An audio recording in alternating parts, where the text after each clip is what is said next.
At 16, Mimidoo got pregnant out of wedlock and could not tell the person responsible.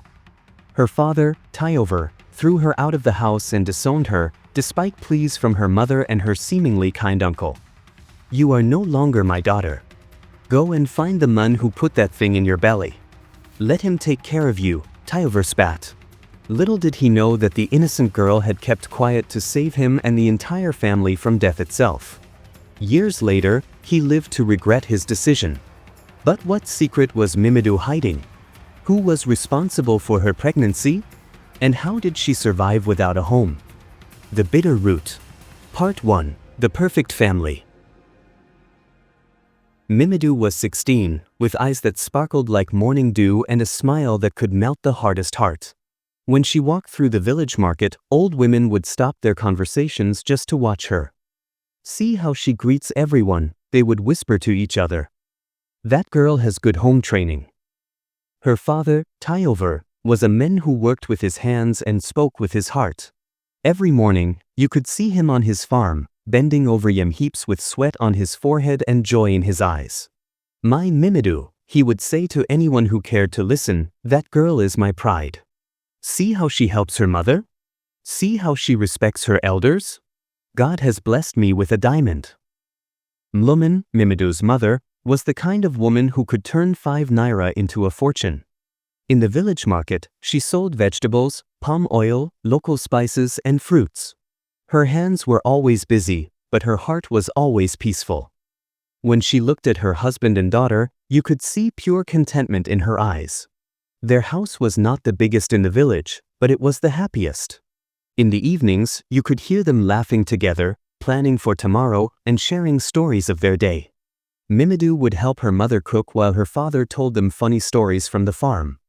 Adu, Tyover's rich brother, lived in the big house at the end of the village. His house had a metal roof that shone in the sun, and he owned more land than anyone else in Mbadede. People called him Big Man when they saw him, but they said it with fear, not love. Years ago, his wife had packed her bags one dark night and disappeared. "I cannot live with a man whose heart is made of stone," she had told her friend before leaving. His 3 children still lived with him, but they were nothing like Mimidoo. They were rude to elders, lazy, and always causing trouble in the village. Every time Adu saw his brother's family, something twisted in his chest like a knife. "Why should Tyover be so happy?" he would ask himself. "Why should his daughter be so perfect when my own children bring me nothing but shame?" But Adu was a cunning man.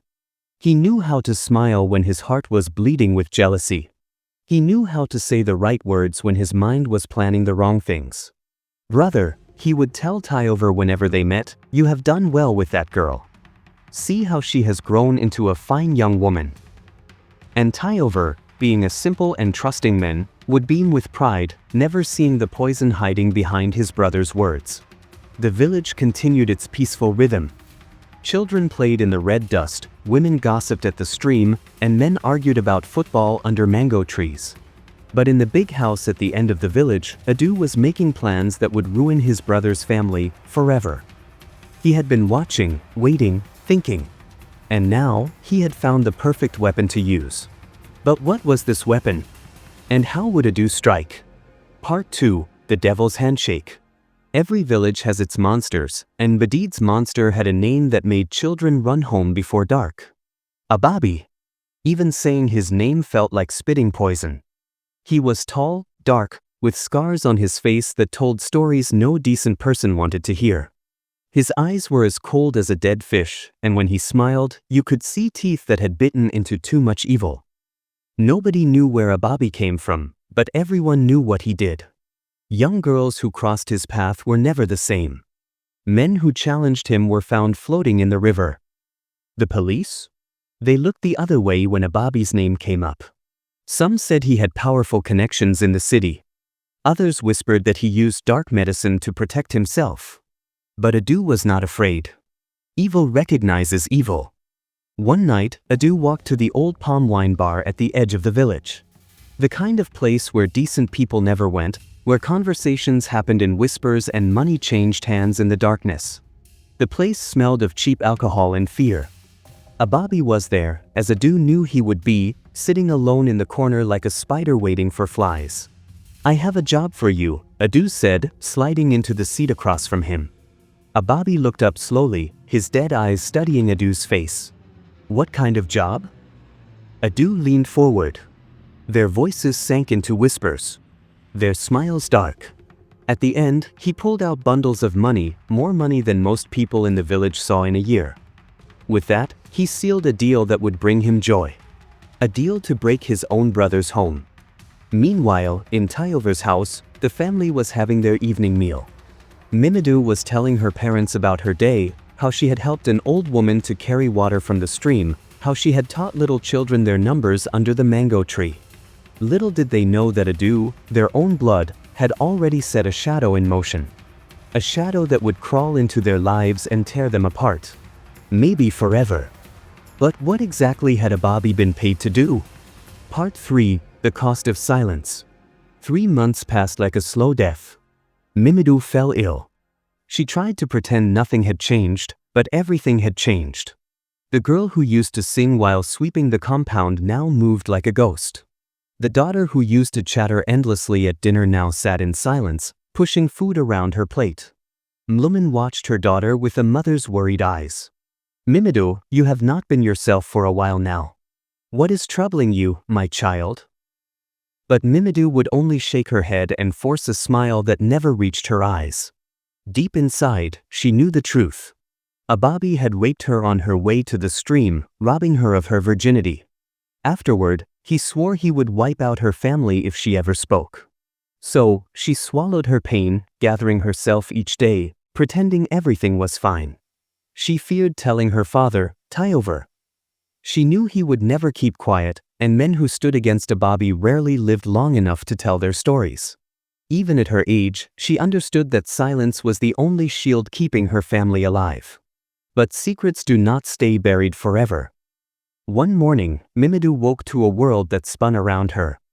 She stumbled outside and vomited until her stomach was empty. Mlumun found her bent over, trembling. "You are sick," she said. "We must go to the clinic." At the clinic, the nurse took one look at Mimidoo and quietly pulled Mlumun aside. The words were few, but they struck like lightning splitting a tree. "Your daughter is pregnant, madam." "About 3 months." Mlumun felt the world stop moving. Her perfect daughter? Pregnant? "Mimidoo," Mlumun called when they reached home, her voice gentle but firm. "You must tell me who did this to you. We need to speak to his family. We need to arrange things properly." Mimidoo burst into tears that seemed to come from the deepest part of her soul. "Mama, I cannot tell you. Please don't ask me. Please." "You cannot tell me?" Mlumun's voice rose. "Child, you are carrying someone's baby. We need to know who the father is." But every time Mlumun asked, Mimidoo would cry harder, her whole body shaking with fear. She wanted to tell her mother everything. She wanted to run into her arms and pour out all the poison that was killing her slowly. But every time she opened her mouth, she saw Abobby's face, heard his voice promising death. When Tyover came home that evening, tired from his farm, he found his wife crying in the kitchen and his daughter locked in her room. "What is happening in my house?" he asked. Mlumun looked at her husband, this good man who worked so hard to provide for his family, and her heart broke into a million pieces. "I have something to tell you." The words fell from her mouth like stones. "Mimidoo is pregnant." Tyover stood frozen for a long moment. Then his face changed into something Mlumun had never seen before. His eyes became hard like granite, his jaw tightened like a trap. "Pregnant?" His voice was quiet, but Mlumun could hear the storm building inside it. "My 16-year-old daughter is pregnant?" He marched to Mimidoo's room and banged on the door. "Mimidoo, come out here now." When she opened the door, her face swollen from crying, Tyover looked at her like she was a stranger. "Who is the father?" His voice cut through the air like a machete. Mimidoo fell to her knees. "Baba, please. I cannot tell you." "You cannot tell me?" Tyover's voice rose like thunder. "You bring shame to my name, to my family, and you cannot tell me who did this?" In Mbadede, Pregnancy out of wedlock was considered the greatest shame a girl could ever bring upon her family, made even worse when she could not name the one responsible. For a long moment, Tyover stood frozen, his pride shattered, anger blazing in his eyes. Without another word, he stormed into Mimidoo's small hut. The sound of him dragging his daughter's belongings out of the house rolled through the compound like war drums. Her Ghana-must-go bag, her church dresses, her small Bible with a torn cover, everything that proved she once belonged to this family was now scattered in the compound like garbage. "Baba, please," Mimidoo begged, crawling on her knees in the red dust. "I am still your daughter. Please don't throw me away." But Tyover's heart had turned to stone. "My daughter died the day she decided to sleep with men and bring shame to my name." Mlumun was crying so hard she could barely breathe. "Tyover, where will she go? She is just a child." She should have thought about that before she opened her legs for strange men. He spat, the words cutting Mimidoo deeper than any knife could. Adu stood watching the destruction he had caused, pretending to be the voice of reason. "Brother, maybe you should reconsider. Don't tell me what to do with my family." Tyover shouted in anger.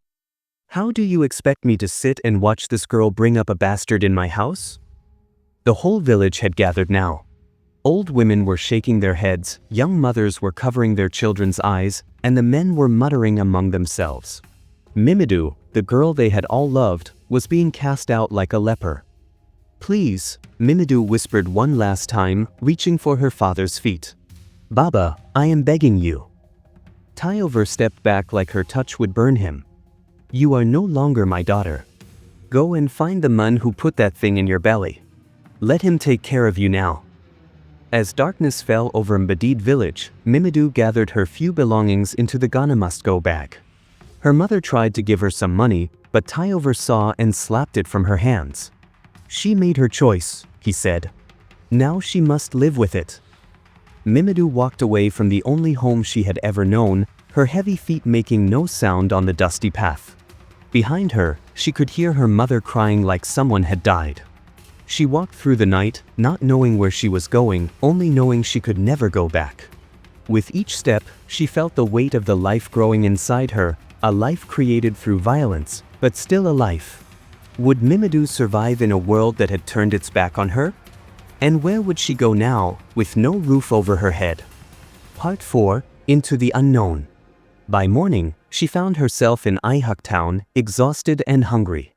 She collapsed near the market, her body giving up like a phone with a dead battery. That's when she saw Mimidoo. "My dear child," the old woman said, rushing to where Mimidoo had collapsed by the roadside. "What are you doing here all alone? Come with me. You look like you need help." Mimidoo had kind eyes and a gentle voice. She helped Mimidoo to her small house, gave her food and water, and asked no difficult questions. With this, Mimidoo felt a small spark of hope. "Thank you, Ma," she whispered. "God will bless you for your kindness." Mimidoo smiled and patted Mimidoo's hand. "Rest now, my child. Tomorrow we will talk about your future."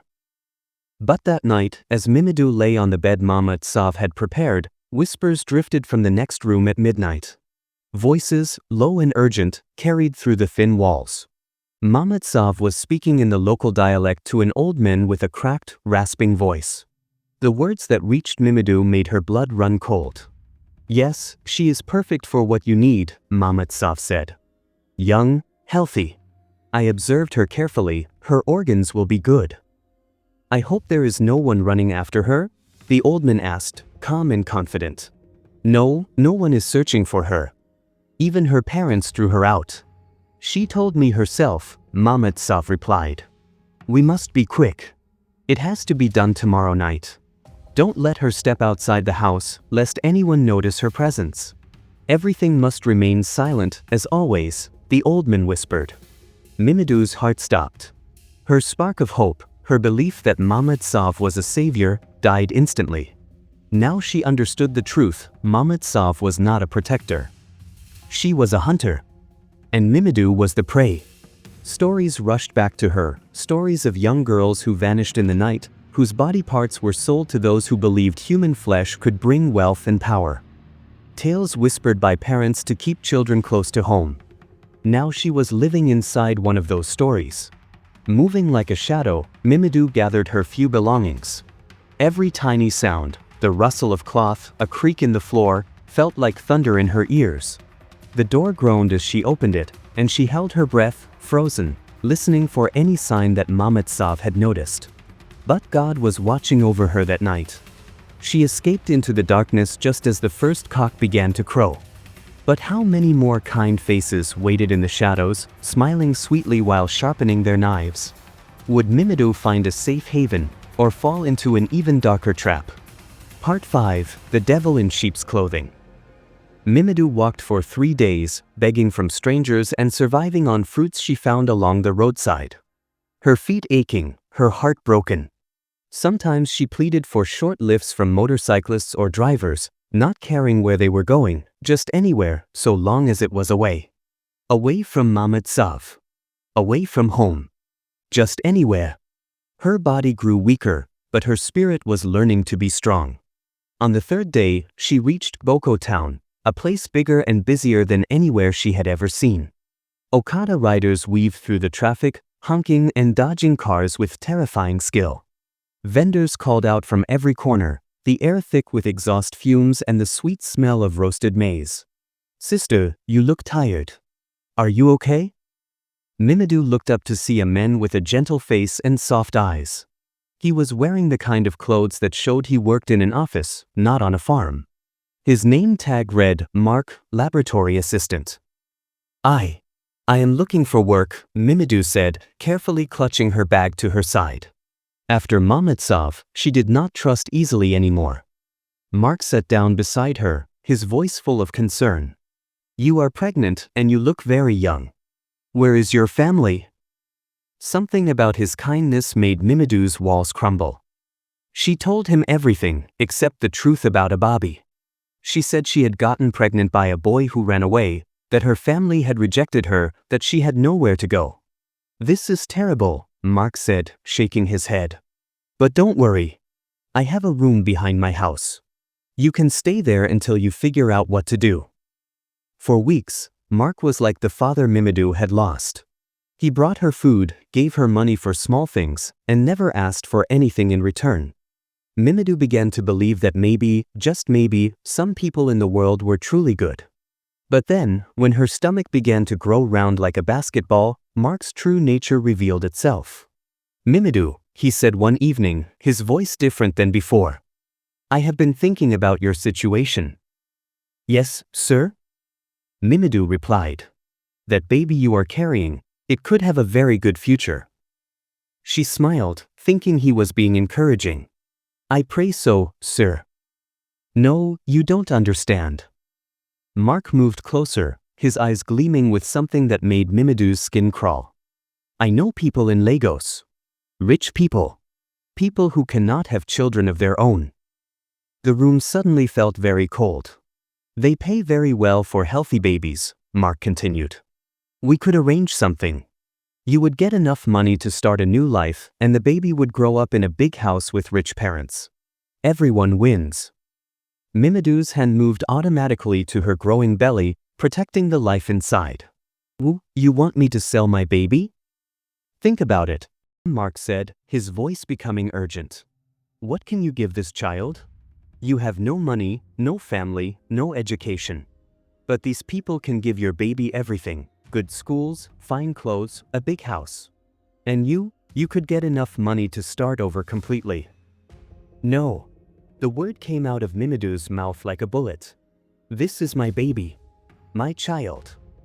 Mark's gentle mask slipped completely away. "You are being stupid, girl. You think you can raise a child on the street? You think this baby wants to suffer with you?" I said no. She snapped again, her voice trembling. That night, Mimidoo heard Mark making phone calls, his voice angry and impatient. "She is refusing." I know. Give me more time." "Yes, the baby will be born soon." Mimidoo realized she was trapped again. Another smiling face hiding a rotten heart. Another person who saw her pain as an opportunity to make money. She waited until Mark went to work the next morning, then she gathered her things and ran. Again. But this time, she was 8 months pregnant, moving slowly, her body heavy with the weight of new life. Every step was a struggle, every breath was difficult. By evening, she reached Attica, a small settlement at the outskirts of Boko town. Her legs gave out just as she saw the cross atop a small church. She collapsed at the church gate, her body finally surrendering to exhaustion. The last thing she remembered before darkness took her was a woman's voice calling out, gentle hands lifting her from the ground. But who was this woman? And what would Mimidoo wake up to when her eyes finally opened? Part 6, Angels in the Darkness. When Mimidoo opened her eyes, she thought she had died and gone to heaven. A woman with the kindest face she had ever seen was wiping her forehead with a damp cloth. The room smelled like disinfectant and prayers. "Thank God you are awake," the woman said softly. "I am Esther, the pastor's wife. You collapsed at our church gate." Mimidoo tried to sit up, but her body felt like it weighed 1,000 kilograms. "My baby? Is my baby okay?" "Your baby is fine," Esther smiled. "But you were dehydrated and exhausted. How long have you been walking?" Once again, Mimidoo felt safe enough to tell the truth. Not the whole truth, she still could not speak Abobby's name, but enough truth to explain her pain. "I was thrown out of my home because I am pregnant and unmarried," she whispered. "I have been running from people who want to hurt me." Esther's eyes filled with tears of understanding. She had seen girls like this before, broken, scared, carrying shame that was not theirs to carry. "Child," she said, taking Mimidoo's hand, "you are safe now. This is God's house, and no harm will come to you here." For the next month, Esther became the mother Mimidoo had lost. She fed her nutritious food, made sure she rested, and slowly helped her remember how to smile again. The pastor, a quiet man named Jonathan, never asked uncomfortable questions. He simply welcomed her like she was family. "God has a plan for you," Esther would tell her. "Even when we cannot see it, He is working." When the time came for Mimidoo to give birth, Esther held her hand through every contraction, every moment of pain. And when the baby finally came, a perfect little boy with his mother's beautiful eyes, Mimidoo cried tears of joy instead of sorrow for the first time in almost a year. "His name is Bame," she whispered, holding her son close to her chest. "It means peace. Because he has brought peace to my broken heart." Esther wiped happy tears from her own eyes. "He is beautiful, Mimidoo. God has blessed you with a miracle." As Mimidoo recovered, Esther looked for ways to keep her hands and heart busy. One afternoon, she invited her to the church kitchen. At first it was only to keep her company while she cooked for a women's meeting, but soon dough dusted Mimidoo's fingers and laughter filled the air. That afternoon became a rhythm of days. With patience and encouragement, Esther taught her something that would change her life forever: how to bake. There, in the church kitchen, with flour on her hands and determination in her heart, Mimidoo learned to create sweetness from simple ingredients. Soon, Mimidoo was selling her cakes and pastries to church members. The money was small, but honest, earned with her own hands. For the first time since that terrible day at the stream, she felt like she had value beyond her pain. Church members began to know her story, not all of it, but enough to understand that she was a young mother who needed support. They bought her cakes not just because they were delicious, but because they wanted to help her build a new life. One Sunday, a woman in an expensive car stopped to buy meat pie from Mimidoo's small table outside the church. The woman was elegant, with gray hair styled perfectly and jewelry that caught the sunlight. "You made this yourself?" the woman asked, taking a bite. "Yes, ma'am. I learned from Mama Esther." The woman chewed slowly, her eyes lighting up with surprise. "This is extraordinary. What is your name, child?" "Mimidoo, ma'am." "I am Mrs. Shagba," the woman said, studying Mimidoo's face with intelligent eyes. "I own 3 restaurants in Makurdi. Would you be interested in baking for me?" Mimidoo's heart jumped. "Ma'am, I don't know if I am good enough for restaurants." Mrs. Shagba smiled, the kind of smile that changes destinies. "Child, talent like yours doesn't come often. Let me help you turn this gift into something bigger. Mimidoo's lips parted, but no words came. Her hands trembled slightly as she clasped them together. No one had ever spoken to her like that before. Thank you, ma'am, she managed at last, her voice soft. That night, as she rocked Bame to sleep, Mrs. Shagba's words still echoed in her mind. The promise glittered like sunlight on water, but doubt crept in alongside it. Makurdi was a big city. Could she really trust this opportunity, or was it too good to be true? What if Mrs. Shagba's kindness came with a hidden price? For days, Mimidoo prayed, turning the question over in her heart. Encouraged by Esther, she tied baby Bame to her back and went to see Mrs. Shagba. That decision was the beginning of everything. The first months were hard, long hours in a hot kitchen, learning recipes she had never seen before, fighting the fear that she didn't belong. But there was Bame. His giggles in the early mornings as she kneaded dough reminded her why she began. Each time she thought of giving up, she would feel his small hands patting her shoulder, his curious eyes watching every movement she made. She was determined to give him a life far better than hers. Mrs. Shagba taught Mimidoo not only to bake with excellence but also to dream beyond survival. She didn't know it then, but that Sunday by the church gate had planted a seed that would grow into something far larger than she imagined. Part 7. When Success Blooms from Ashes. 5 years passed like pages turning in God's own book. Mimidoo learned not just to bake professionally, but to run a business. Her small cake business grew into something beautiful, Bame's Treats, a bakery that became the talk of Makurdi and beyond. She employed 12 women, single mothers, widows, women who had been broken by life but were fighting to rebuild themselves. Little Bame was now 5 years old, bright as a new penny and loved by everyone who met him. He would play in the bakery after school, making everyone laugh with his jokes. Mimidoo had built a life she never imagined possible. She had a house with running water, a car that could take her anywhere she wanted to go, and respect from people who knew her story. She was no longer the broken girl who had collapsed at a church gate. But 500 kilometers away, in Mbadede village, her parents were living a very different story. Tyover had aged 26 years in just 6. His hair had turned completely gray, and his back was bent like a tree that had weathered too many storms. Every morning, he would sit in his compound staring at the spot where Mimidoo used to sweep, remembering her laughter that once filled their home. Time had passed but the memories still lingered. I wonder where she is now, he would whisper to himself when he thought no one was listening. I wonder if she is safe. Meals were quiet affairs where husband and wife ate in silence, both thinking about the daughter they had lost. Mlumun had aged even more than her husband. Her once bright eyes were now dull with sorrow. She had stopped going to women's meetings because every time she saw other mothers with their daughters, her heart would break all over again. Tyover, she would say sometimes, when the loneliness became too heavy to carry alone, you shouldn't have kicked out my daughter. Her absence is worse than the shame she brought. And Tyover, though he was too proud to admit it, was beginning to agree. Late at night, when sleep refused to come, he would remember Mimidoo's tears, her desperate pleas, the way she had knelt in the dust begging him not to send her away. But pride is a stubborn disease. Even when it's killing you, it's hard to cure. Adu watched his brother suffering with satisfaction at first. But as the years passed, even his wicked heart began to feel uncomfortable.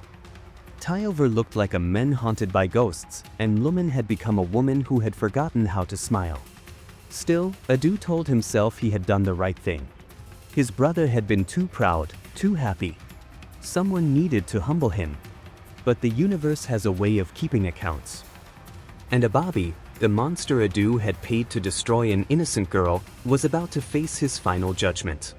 Part 8. Confessions in Black and White. The news came on a Tuesday morning that would change everything. The headline screamed from the newspaper like a gunshot. Notorious criminal Abobby shot dead in bank robbery, makes shocking confessions before death. Mimidoo was in her bakery office, counting the day's earnings, when her assistant brought her the paper. The moment she saw Abobby's face staring back at her from the front page, the world started spinning. Her legs gave way, and she crumpled into her chair, her whole body shaking like a leaf in a storm. Madam Mimidoo. Are you okay? Her workers rushed to her side. But Mimidoo could not speak. She could only stare at the photograph of the men who had destroyed her life, the men whose face had haunted her dreams for 6 years. Abobby was dead. According to the story, he and his team of criminals had been shot by police while trying to rob a bank in Otukpo, a nearby town. But before he died, bleeding on the bank floor, he had done something that shocked everyone. He had confessed to crimes that no one had asked him about. "I raped many girls," the newspaper quoted his final words. "Many innocent girls. But the worst, the girl from Mbadede village. Her uncle paid me to destroy her. Adu gave me money to rape his own brother's daughter because he was jealous of their happiness." Mimidoo pressed her hands to her mouth as if to catch the scream threatening to escape. The newspaper trembled in her fingers, the words swimming before her eyes. "Uncle Adu," she whispered, barely audible. He orchestrated everything." Her world tilted sideways. 6 years. 6 long, torturous years of carrying shame that was never hers. Years of exile from her father's house. Years of whispered accusations. "No, no, no," she gasped, pressing her palms to her temples. Memories came in sickening clarity, Uncle Adu's concerned face at family gatherings, his sympathetic words when her father cast her out. All of it was a performance. A cruel, calculated performance. Her workers hovered nearby, unsure whether to stay or give her privacy. Mimidoo's breathing came in short, sharp bursts as the magnitude of betrayal sank in. It wasn't just that she had been violated, it was that her own family, her father's brother, Uncle Adu, orchestrated her destruction out of jealousy. Mimidoo read the words again and again, tears falling onto the newspaper until the ink blurred. 6 years of carrying this secret alone. 6 years of protecting the very family that despised her in silence. Now the truth was written in black and white for the world to see. That evening, Mimidoo made a decision that terrified and freed her at the same time. She would go home. She came down to Attica. Mama Esther, she called the pastor's wife who had become like a mother to her. "I need to go back to my village. My people need to know the truth." But would Adu deny everything now that Abobby was gone, or would he finally show his true colors? Part 9. The Reckoning. The next morning, Mimidoo packed little Bame into her car and drove the long road back to Mbadede village.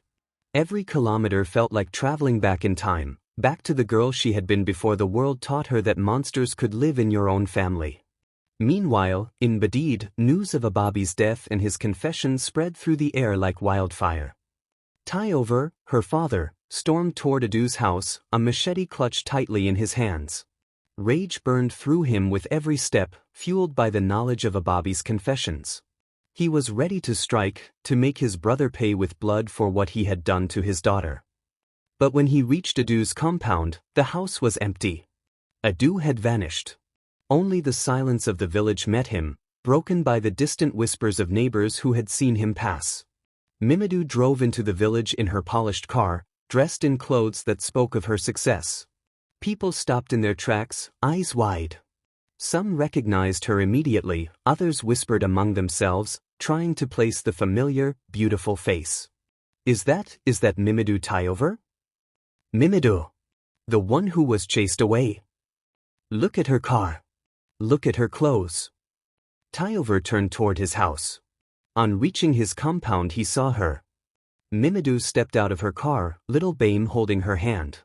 The sun glinted off her success, the polished car, the fine clothes, but it could not hide the gentle spirit he remembered in his daughter, the same heart he had failed to protect. Time froze. The machete slipped from his hands with a clatter. All the anger, all the fury, gave way to shock, disbelief, and a flood of guilt. "This is my daughter," he whispered, voice breaking. She looked at him calmly, unshakable. "Baba," she said. Tyover felt his knees buckle, as if the ground itself had given way beneath him.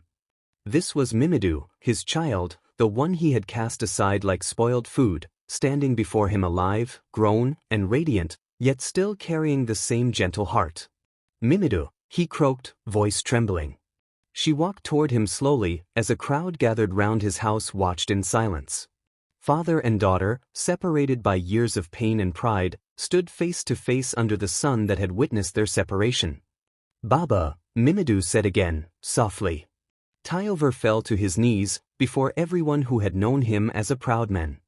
Tears streaked down his face, hot and unrestrained. "My daughter, forgive me. Please forgive your foolish father."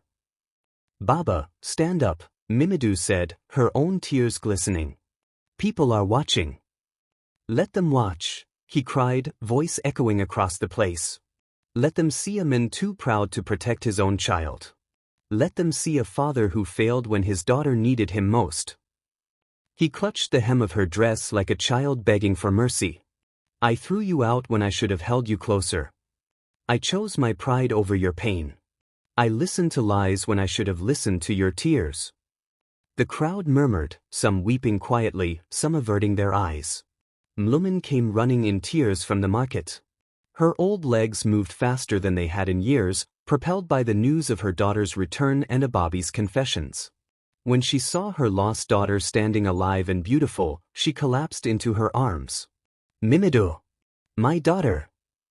Mother and daughter embraced, their sobs a sound of hearts breaking and healing at the same time.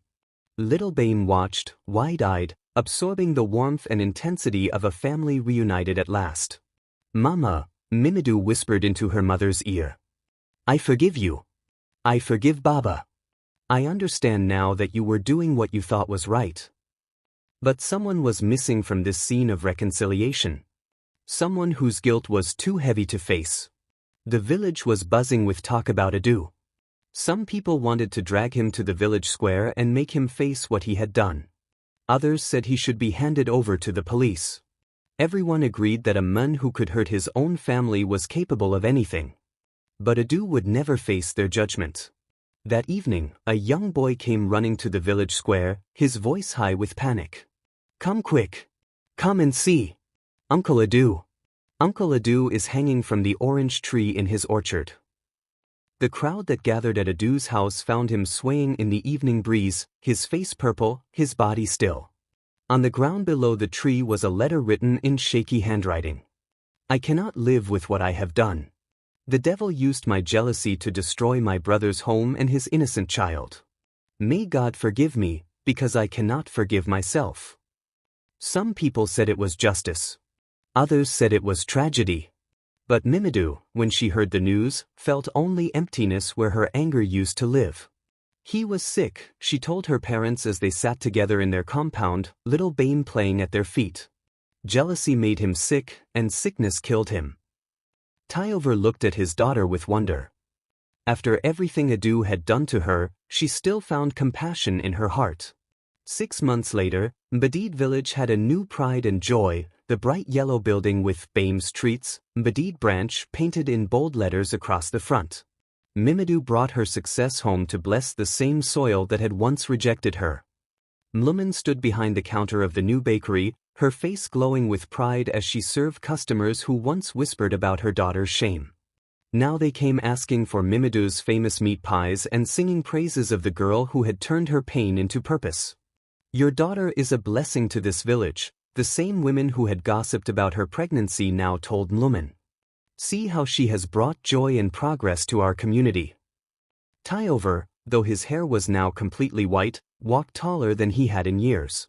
His daughter had forgiven him, but more than that, she had honored him by returning home successful and strong. Elsewhere, a missing girl was traced to Mama Tsav's house. After a thorough search and investigation, she was found guilty of selling the child to a ritualist and was sentenced to life imprisonment. Mark, the laboratory assistant, was also eventually arrested for child trafficking. The end.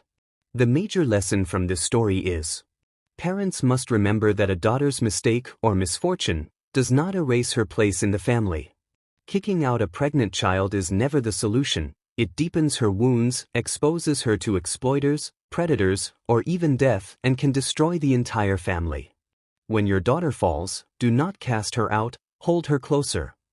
Compassion protects, but rejection kills. I'd love to hear from you. Who is your favorite character in the story? What lesson did you learn from it? Share your thoughts in the comments section. I truly enjoy reading each one. I will be bringing more interesting stories your way, so don't forget to subscribe to my channel and turn on your notification bell, so you'll be the first to know when they drop. If you enjoyed this story, please hit the like button and share it with your friends. Someone out there may need to hear this. Thank you so much for watching to the end.